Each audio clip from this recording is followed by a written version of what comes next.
Les Français en Amérique du Nord, chapitre 2. Une métropole, c'est le pays natal. Par exemple, la France. Les métropoles voulaient établir des colonies. Une colonie, c'est un territoire qui est contrôlé par un autre pays. Les Européens voulaient avoir plusieurs colonies. Et en fait, les premiers colons venaient de la France. Quand un seul pays ou une métropole contrôle plusieurs colonies, il s'agit d'un empire. La France était un empire. Mais ces colonies avaient aucun contrôle.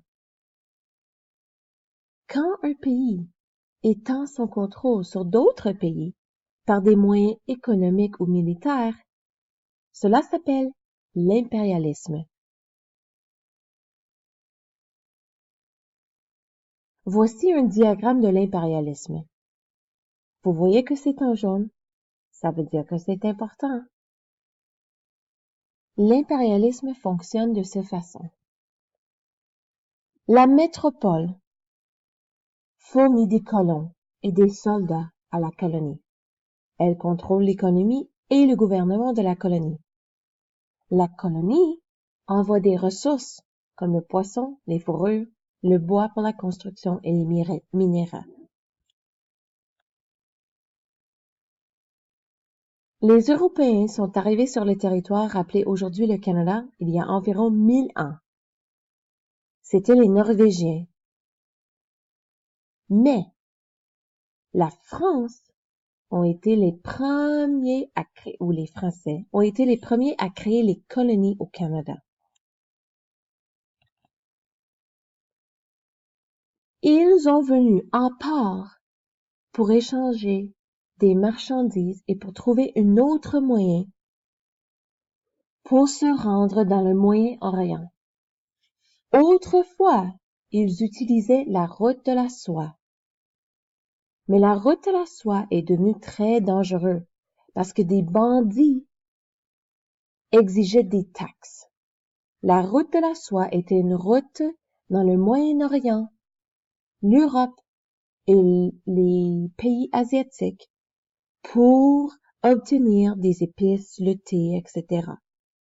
En 1492, la reine Isabelle d'Espagne a financé l'expédition de Christophe Colomb par l'océan Atlantique.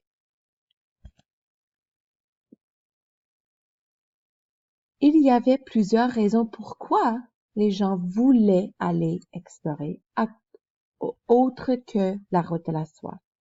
Premièrement, l'économie. Ils voulaient chercher des ressources comme la fourrure. La concurrence. Cela veut dire compétition. Les pays se battaient pour les terres et les ressources. Plus un pays contrôlait des colonies, plus il était puissant. La religion. Les Anglais étaient des protestants, les Français étaient catholiques. Ils voulaient étendre leur foi. Et la curiosité. Les Européens voulaient savoir ce qu'il avait à l'autre bord de l'océan. Paul Journal. Tu es un explorateur français pendant les années 1500.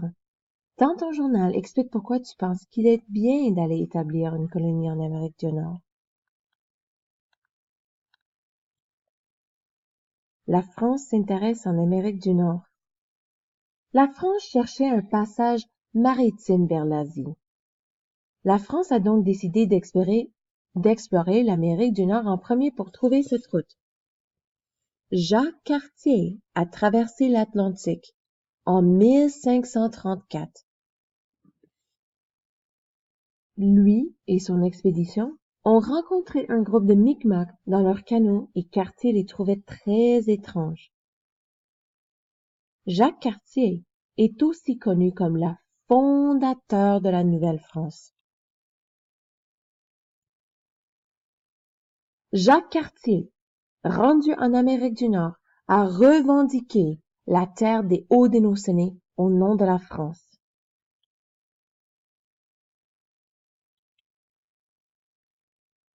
Les défis de la colonisation. En 1534, Cartier a rencontré des Haudenosaunee et leur chef qui était appelé Donnacona. Il a fait monter à bord de son navire les 2 fils de Donnacona et les a amenés en France pour les montrer au roi. Lorsqu'ils ont retourné au Canada, beaucoup d'Européens sont morts de scorbut à cause d'un manque de vitamine C et des légumes et des fruits frais. Si ce n'était pas de l'aide des Haudenosaunee, Cartier et ses hommes n'auraient pas survécu l'hiver. En 1536, Cartier a obligé Donnacona et 9 autres personnes à aller en Europe pour parler au roi des richesses d'Amérique du Nord. En 1542, Cartier voulait fonder une colonie le long du fleuve Saint-Laurent. Toutes les personnes que Cartier a amenées en Europe étaient décédées là-bas, sauf un. Il a dit cependant aux Haudenosaunee qu'ils étaient vivants, mais ils ne le croyaient pas. Ils sont devenus hostiles aux Français.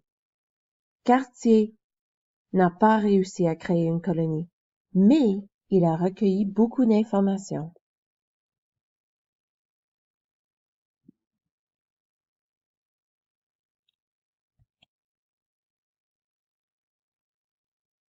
Vers 1600, il y avait une demande pour les fourrures en Europe. Le roi Louis XIII a conclu que la France devrait établir une colonie en Amérique du Nord. Puisque la colonie allait coûter très cher, le roi a accordé un monopole à des colons. Une monopole, c'est une colonie qui paye pour ses propres choses. Seuls ces marchands pouvaient faire le commerce de fourrure dans la colonie. En retour, ils devaient construire des villages avec des citoyens français. En 1604, Pierre de Guademont a obtenu un monopole et il est venu au Canada avec Samuel de Champlain. En 1605, de Monts a formé une colonie à Port-Royal qu'ils ont appelée Acadie.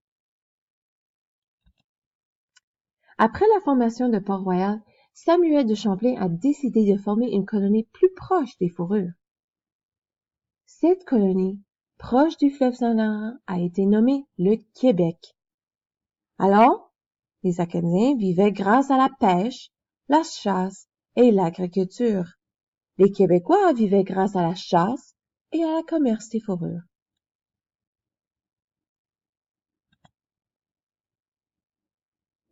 Les coureurs des bois sont des personnages très importants dans l'histoire du Canada.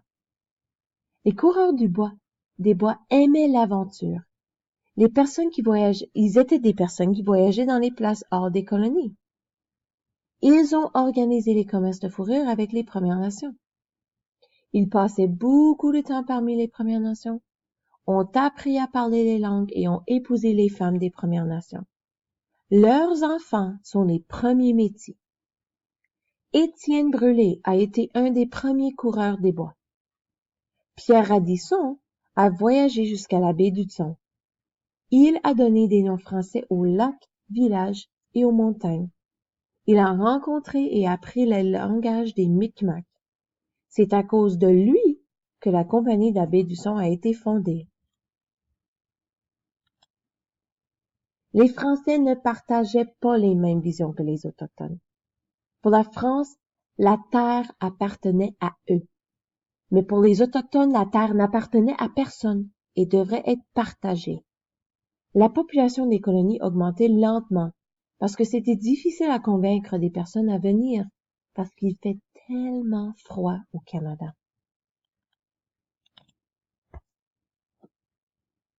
Le gouvernement de la Nouvelle-France.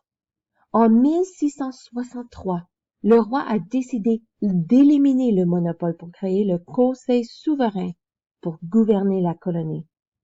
Dans ce conseil, il y avait le gouverneur, qui représentait le roi et s'occupait de la défense, l'intendant, qui était responsable de la bonne marche des colonies, et l'évêque, le chef de l'Église, qui jouait un rôle politique.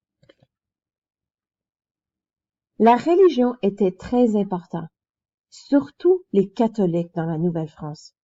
Les prêtres enseignaient dans les écoles, dirigeaient les hôpitaux et s'occupaient des pauvres. Le but principal était de répandre la foi catholique. Les Jésuites étaient ceux qui répandaient la foi. Ils étaient aussi connus comme des missionnaires. Au début, il n'y avait pas assez de femmes pour les hommes dans les colonies. Alors le roi a envoyé environ 900 femmes pour marier les colons. Ces femmes s'appelaient les filles du roi. Les femmes travaillaient sur les champs avec les hommes, s'occupaient de la maison et les finances et recevaient une meilleure éducation que les filles en France. Voici un plan d'une seigneurie en 1745. C'est comme ça que la terre et la région de la Nouvelle-France étaient divisées. La grande partie au centre s'était réservée pour le seigneur. Le seigneur devait construire un manoir, une église et un moulin. Ensuite, il devait aussi construire un endroit pour que les animaux puissent paître. Les autres endroits, c'étaient les seigneuries où les colons pouvaient vivre et avoir des fermes. L'économie de la Nouvelle-France, c'était non seulement le commerce de fourrure, mais aussi l'agriculture. La plupart des colons cultivaient la terre. Leur structure sociale était le système seigneurial. Le roi donne des terres le long du fleuve Saint-Laurent aux seigneurs. Les seigneurs trouvaient des colons pour vivre sur la terre. Les colons louent les terres pour créer des fermes. Les colons donnaient des frais et partie de la récolte au seigneur et le seigneur construisait un moulin et une église pour les colons. Le système seigneurial est devenu le modèle de colonisation pour l'ensemble de la Nouvelle-France.